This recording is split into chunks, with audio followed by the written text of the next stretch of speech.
बिस्मिल्लाहिर्रहमानिर्रहीम। मैं मोहम्मद सलमान और आप देख रहे हैं मेरा चैनल मास्टर कोचिंग सेंटर। आज की जो वीडियो है chemistry guest paper 2024 by master coaching centre और मैं हूं मोहम्मद सलमान आरिफ ताबानी। तो अपनी वीडियो की तरफ आते हैं। कंप्लीट रिव्यू दूंगा गेस्ट पेपर से रिलेटेड कि गेस्ट पेपर में हमारा केमिस्ट्री में क्या चीज़ इंपॉर्टेंट है, आपने क्या चीज़ करनी चाहिए और क्या चीज़ आपने पेपर में आप छोड़ सकते हैं। तो सबसे पहले चैप्टर 1 पे आते हैं। चैप्टर नंबर 1 एग्जाम के अंदर अगर है तो शॉर्ट के अंदर न्यूमेरिकल या डेरिवेशन।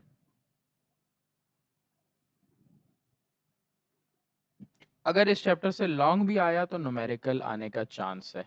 तो इस चैप्टर को आप मोस्टली या अगर ज़्यादा प्रिपरेशन करोगे तो न्यूमेरिकल वाइज करोगे और डेरिवेशन सॉरी डेफिनेशन याद करो। इसके अलावा इस चैप्टर से और कुछ करने की ज़रूरत बिल्कुल भी नहीं है। तो टॉपिक 1 में मैंने इसकी डेफिनेशंस जो थी वो लिख दी और न्यूमेरिकल्स हैं, जितने भी इंपॉर्टेंट न्यूमेरिकल हैं ये सारे के सारे यहाँ पर मैंने लिख दिए हैं। लेकिन न्यूमेरिकल्स के लिए मैं बोलूँगा कि एक्स्ट्रा 5 ईयर के न्यूमेरिकल्स ज़रूर किए जाएं। ओल्ड बुक के अंदर भी चैप्टर 1 था, उसके भी न्यूमेरिकल्स हैं। तो चैप्टर 1 ओल्ड बुक के आप न्यूमेरिकल प्रैक्टिस कर सकते हो। Old book 5 year old book ले लो या 5 ईयर ले लो, न्यूमेरिकल प्रैक्टिस। ये चीज़ें जब तक नहीं करोगे आप अच्छे से इस चैप्टर के सवाल को अटेम्प्ट नहीं करो। अच्छा, 5 ईयर में एक चीज़ है, आपके पास एक टॉपिक होगा जिसमें मॉलिक्यूलर फार्मूला और एम्पेरिकल फार्मूला होगा। सही, उस टॉपिक को आप बिल्कुल नहीं करोगे क्योंकि आपके न्यू सिलेबस में नहीं है, तो आप टाइम ज़ाया नहीं करोगे। जो टॉपिक आप प्रिपेयर करोगे वो मास मास रिलेशन से होगा। मास मास मास वॉल्यूम जो है उसको करोगे, वॉल्यूम वॉल्यूम रिलेशन है, लिमिटिंग रिएक्टेंट बहुत इंपॉर्टेंट है। इन टॉपिक्स को आप अच्छे से कवर करोगे और इस बुक में थियोरेटिकल यील्ड और प्रैक्टिकल यील्ड से रिलेटेड सवाल है। सही, इन सवालों की अच्छे से प्रैक्टिस करो, हर सवाल अच्छे से सॉल्व हो गया इसका मतलब आपकी प्रैक्टिस है। चैप्टर नंबर 2 पे आते हैं हम। Chapter number 2 atomic structure. अगर मैं इस चैप्टर की इन शॉर्ट समरी लूं तो इन शॉर्ट समरी में आपके पास लॉन्ग का क्वेश्चन है डेरिवेशन वाला,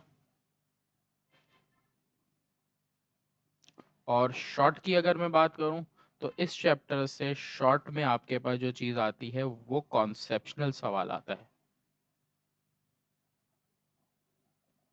जो कॉन्सेप्शनल सवाल है वो आपके पास बहुत ज़्यादा इंपॉर्टेंट है, कॉन्सेप्शनल सवाल आ सकता है। तो और फिर लीस्ट इंपॉर्टेंट में थ्योरी है इसकी। अब थ्योरी में अगर लें तो पोस्टुलेट्स हैं, डेरिवेशन के साथ आ जाते हैं, डिफेक्ट्स हो गए, डेरिवेशन मैंने बता दी, एनर्जी, रेडिएशन, रेडियस, एनर्जी और फ्रिक्वेंसी और वेव नंबर, चारों करो तो अच्छी बात है। एग्जाम में कोई भी आ सकती है, रिपीट भी हो सकती है पिछले साल वाली, इसलिए इसको करोगे। ये लीस्ट इंपॉर्टेंट टॉपिक है, आप इन सबको छोड़ सकते हो जिन पे मैं टिक नहीं कर रहा। डेफिनेशन ऑफ क्वांटम नंबर इसको लाजमी करोगे और टाइप्स ऑफ क्वांटम नंबर।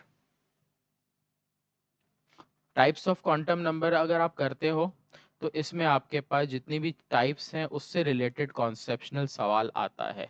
तो कॉन्सेप्शनल क्वेश्चन क्वांटम नंबर से, इलेक्ट्रॉनिक कॉन्फ़िगरेशन से आता है, शेप्स ऑफ ऑर्बिट से एमसीक्यूज और कॉन्सेप्शनल सवाल बन सकता है। ये तो चैप्टर नंबर 3 में ये 2 में ये था। फिर लॉन्ग की डेरिवेशन के साथ ही मिला के न्यूमेरिकल दिया जाता है ज़्यादातर।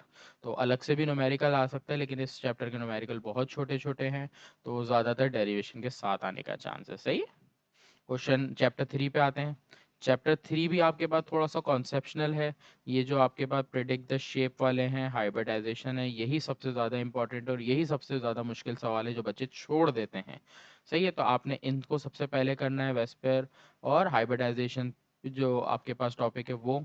फिर आपके पास ये वाला टॉपिक एंटी बॉन्डिंग, बॉन्डिंग से रिलेटेड क्वेश्चन है और ये कॉन्सेप्शनल है। ये दो इंपॉर्टेंट सवाल है इस चैप्टर से।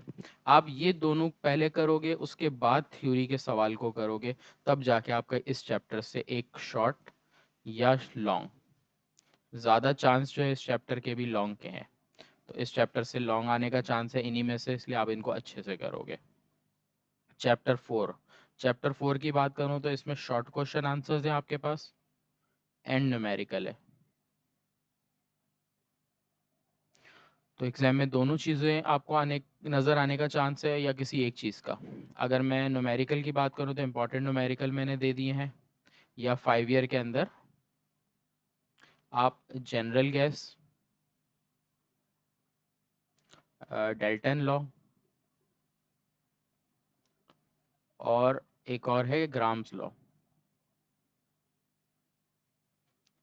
इन 3 टॉपिक्स के आपने न्यूमेरिकल्स अगर करने हैं तो 5 ईयर से करें और ये वाले करें तो अब आपका न्यूमेरिकल वाला पार्ट निकल जाएगा। थ्योरी के लिए बात करें तो शॉर्ट डेरिवेशन है, ये वैल्यू ऑफ आर है, वेंडर वॉल है। ये 4 सवाल, ये 4 टॉपिक है जो सबसे ज़्यादा फेवरेट है। आपने इनको कवर कर लिया, उसके बाद आप इन सवालों को पढ़ोगे तो बहुत छोटे छोटे हैं, इनके बाद इसको करोगे। तो ये 4 टॉपिक है जो आपने अच्छे से करने हैं। Chapter number 5, chapter number 5 theory है, शॉर्ट क्वेश्चन आंसर्स में इंपॉर्टेंट है, तो बहुत इजी चैप्टर है। तो ये इंपॉर्टेंट इसके अंदर जो है वो ये वाले हैं, लिक्विड क्रिस्टल और ये क्रिस्टल्स की टाइप्स, और टाइप्स भी है। तो ये वाला सबसे ज़्यादा इंपॉर्टेंट है। अब अगर लीस्ट इंपॉर्टेंट में जाऊँ तो इनमें से फिर है डेफिनेशन वगैरह से, सही। चैप्टर नंबर 6 की बात करूँ, ये भी थ्योरी है। ये आपके टाइप्स ऑफ क्रिस्टल और सॉलिड्स आ गए यहाँ पर। सबसे ज़्यादा इंपॉर्टेंट ये 4 है, सही है। उसके बाद इन दोनों में से भी इंपॉर्टेंट ले सकते हैं, आ सकता है, और कैटेलिक सिस्टम और lytic energy definition wise short, सही। Chapter number 7, chapter number 7 short में चांस कम है, लेकिन ज़्यादा चांस है कि लॉन्ग में इस चैप्टर का क्वेश्चन आपको बोर्ड में नज़र आएगा। तो अच्छे से करोगे, कौन सा करोगे, ये लॉ ऑफ मास सेक्शन है, इंडस्ट्रियल प्रिपरेशन ली चैटलर की, और सॉलिबिलिटी और इसकी डेफिनेशन है। ये टॉपिक सबसे ज़्यादा फेवरेट हैं जो मैंने यहाँ 3 को डिस्कस किया है। लीस्ट इंपॉर्टेंट टॉपिक की बात की जाए तो ये वाले दोनों लीस्ट इंपॉर्टेंट। तो ये बहुत इजी भी हैं, ये थोड़े से मुश्किल है, इंपॉर्टेंट यही हैं। तो इनको आप करोगे, अगर एग्जाम में लॉन्ग में आया तो लॉन्ग में नज़र आ सकता है, नहीं तो यही सवाल को शॉर्ट भी दे सकता है। लॉन्ग में आएगा तो एक दो चीज़ें और साथ पूछ लेगा, सही। न्यूमेरिकल दिए हुए हैं, तो न्यूमेरिकल आप इसके अंदर 5 ईयर के अंदर केसी वाले हैं वो कर लो और बुक के कर लो, आपके न्यूमेरिकल पार्ट निकल जाएगा। तो शॉर्ट, लॉन्ग एंड शॉर्ट में अगर मैं इस चैप्टर की बात करूं तो न्यूमेरिकल मोस्ट इंपॉर्टेंट है, मतलब मस्ट। न्यूमेरिकल इस चैप्टर का तो मस्ट है कि आएगा ही आएगा, देख लेना आप लोग, सही पेपर में। फिर आ जाते हैं चैप्टर नंबर 8 पर। चैप्टर 8 में शॉर्ट है, लॉन्ग का बहुत कम चांस है। शॉर्ट में या तो थ्योरी आएगी या चांस है कि कोई न्यूमेरिकल आ जाए, या दोनों मिक्स करके आ जाए, सही। इसलिए ज़्यादा इंपॉर्टेंट नहीं है। तो ये सारे सवाल है लर्निंग के आप करो, और न्यूमेरिकल की प्रैक्टिस ये कर लो, और बुक एग्जाम्पल वाले कर लो। तो इनको कर लोगे तो आपके लिए इनफ है चैप्टर 8 में। चैप्टर 9 की बात करें तो चैप्टर 9 में सबसे पहले तो न्यूमेरिकल है। न्यूमेरिकल आपको नज़र आ जाएगा शॉर्ट में ही इस एक्सरसाइज का, मतलब इस यूनिट का। तो न्यूमेरिकल को आप लाजमी करोगे, जितने भी मैं बोलूँगा ऑल न्यूमेरिकल्स आप अपने अच्छे प्रिपरेशन के लिए करने चाह रहे हो।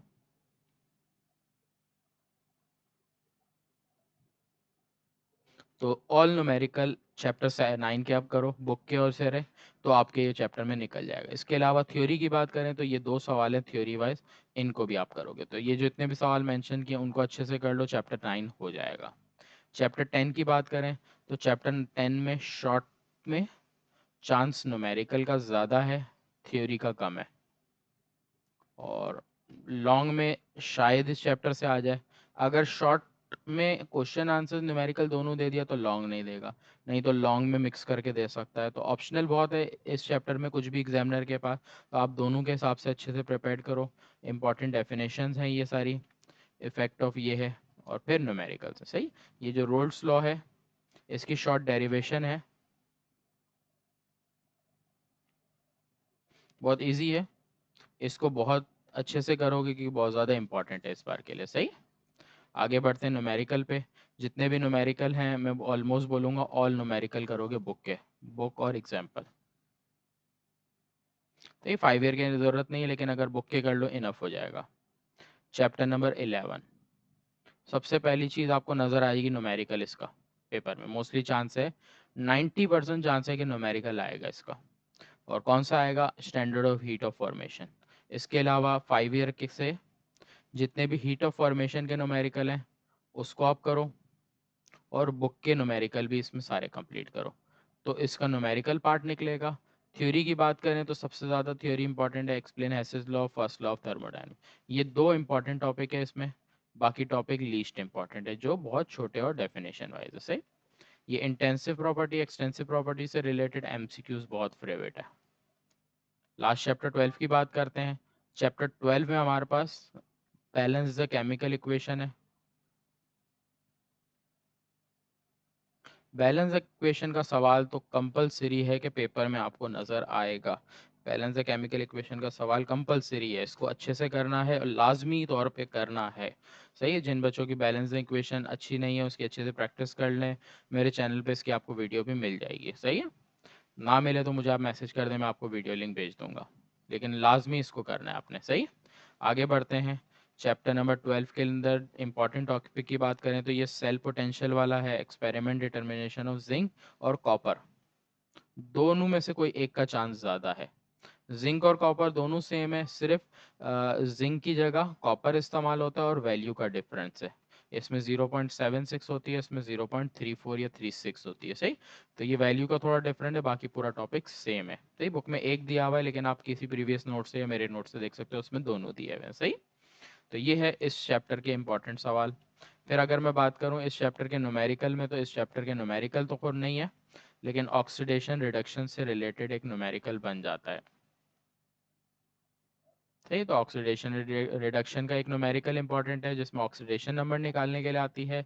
ये आपके पास बैलेंस ऑफ केमिकल इक्वेशन है और ये सबसे ज़्यादा इंपॉर्टेंट चैप्टर 12 के यही टॉपिक थे। सही, बाकी लीस्ट इंपॉर्टेंट टॉपिक है। तो यहाँ तक आपके आके चैप केमिस्ट्री को पूरा मैंने एक्सप्लेन कर दिया इंपॉर्टेंट वाइज। इन चीज़ों को आप अच्छे से कर लो, आपका पेपर बहुत अच्छा हो जाएगा। केमिस्ट्री में सबसे ज़्यादा बच्चों की सप्ली इसलिए आती है क्योंकि एग्जाम में केमिस्ट्री का पेपर कॉन्सेप्शनल आता है। तो सिर्फ रट्टा नहीं मारो, समझ के याद करो कि क्या याद कर रहे हो। एग्जाम में सवाल को समझो, कितना सवाल पूछा है, क्या पूछा है, किस तरह पूछा है, उसी अकॉर्डिंग करोगे। बच्चे टू दी मार्क जो सवाल पूछा जाता है वैसे आंसर नहीं देते, इसलिए 0 मार्क्स मिलते हैं और फेल होते हैं। सही, उम्मीद है मेरी वीडियो अच्छी लगी होगी। वीडियो अच्छी लगे तो लाइक करें वीडियो को, कमेंट करके बताएं कि वीडियो कैसी लगी, और दूसरों के साथ भी लाजमी शेयर करें। मेरे चैनल पे नहीं होते तो सब्सक्राइब भी ज़रूर करें और दूसरे स्टूडेंट को भी बोले कि सब्सक्राइब करें। आपकी अगर सपोर्ट नहीं होगी तो मेरे लिए आगे वीडियो बनाना पॉसिबल नहीं रहेगा इस तरह की अच्छी अच्छी। तो उम्मीद करता हूँ आप लोग को समझ आ गई होगी और आगे भी प्रमोट करेंगे। अल्लाह हाफिज़।